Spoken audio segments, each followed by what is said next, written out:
Welcome to easy tips kitchen. ഇന്ന് ഞാൻ വന്നിട്ടുള്ളത് സദ്യ സ്പെഷ്യൽ മാമ്പഴ പുളിശ്ശേരി ആയിട്ടാണ്.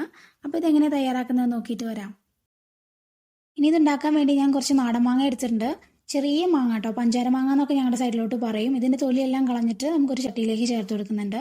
ഇനി ഇതിലേക്ക് വേണ്ടത് 1/2 ടീസ്പൂൺ മഞ്ഞൾപ്പൊടി, 1/2 ടീസ്പൂൺ തന്നെ കുരുമുളക് പൊടി, ആവശ്യത്തിന് ഉപ്പ്. ഇനി കുറച്ച് വെള്ളം കൂടെ ചേർത്തിട്ട് നമുക്കൊന്ന് കുക്ക് ചെയ്തെടുക്കണം. 1 കപ്പ് വെള്ളം ഞാനിതിൽ ചേർക്കുന്നുണ്ട്. ഒരു 10 മിനിറ്റ് ഒരു മീഡിയം ഫ്ലെയിമിൽ കുക്ക് ചെയ്തെടുത്താൽ മതി. അപ്പോൾ തന്നെ നല്ല വേവ് കിട്ടും. അരപ്പിന് വേണ്ടി ഒരു മിക്സിയുടെ ജാറിലേക്ക് 1/2 കപ്പ് തേങ്ങ ചിരകിയത് ചേർക്കുന്നുണ്ട്. കൂടെ തന്നെ 3 പച്ചമുളക്, 1/2 ടീസ്പൂൺ ചെറിയ ജീരകം, കുറച്ച് വെള്ളം കൂടെ ഒഴിച്ചിട്ട് ഒരു 1/2 കപ്പ് തന്നെ വെള്ളം ഒഴിച്ചിട്ട് ഫൈൻ പേസ്റ്റായിട്ട് അരച്ചിട്ട് മാറ്റി വയ്ക്കാം. അപ്പോൾ നമ്മുടെ മാമ്പഴം എല്ലാം നന്നായിട്ട് കുക്കായിട്ട് വന്നിട്ടുണ്ട്.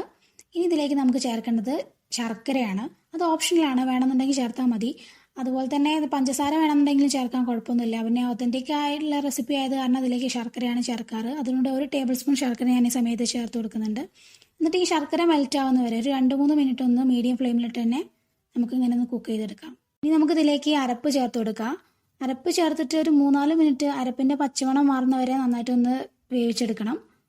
അപ്പോൾ നന്നായിട്ടൊന്ന് ഇളക്കി കൊടുത്തിട്ട് ഒന്ന് അങ്ങോട്ട് തിളപ്പിച്ചെടുക്കുക. മീഡിയം ഫ്ലെയിമിൽ തന്നെ ഇട്ടാൽ മതി.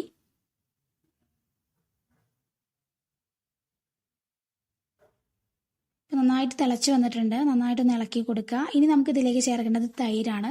തൈര് ഒന്നുകിൽ നിങ്ങൾക്ക് മിക്സിയിൽ അടിച്ചെടുക്കുക, അല്ലാന്നുണ്ടെങ്കിൽ ഇങ്ങനെ ബീറ്റ് ചെയ്തെടുക്കുക. ഒരു ഫോർക്കോ സ്പൂൺ എന്തെങ്കിലും വെച്ചിട്ട് ബീറ്റ് ചെയ്തെടുത്താൽ മതി. ഒരു 1/4 കപ്പ് തൈര് ഞാൻ ഈ സമയത്ത് ചേർത്ത് കൊടുക്കുന്നുണ്ട്.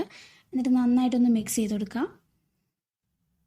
അപ്പോൾ ഈ തൈര് ചേർത്തിട്ട് നമുക്ക് തിളപ്പിക്കേണ്ട ആവശ്യമൊന്നുമില്ല. ഒന്നൊന്ന് ചൂടാക്കിയിട്ട് നമുക്ക് ഇത് ഇറക്കി വെക്കാം.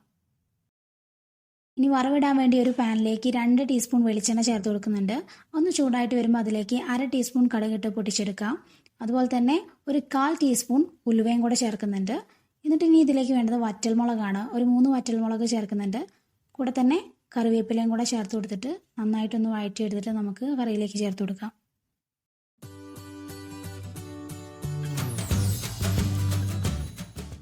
ഇത് നമ്മുടെ കറിയിലേക്ക് ചേർത്ത് കൊടുത്തിട്ട് നന്നായിട്ടൊന്ന് മിക്സ് ചെയ്തെടുക്കാം. അപ്പോൾ ഈ ഒരു കൺസിസ്റ്റൻസി എന്ന് പറഞ്ഞാൽ കറക്റ്റാണ്. അപ്പം കുറച്ച് തിക്കായിട്ടാണ് നമ്മുടെ മാമ്പഴ പുളിശ്ശേരി വേണ്ടത്.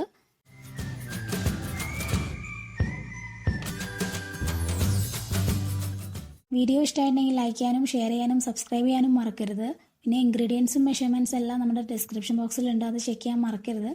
Thanks for watching easy tips kitchen.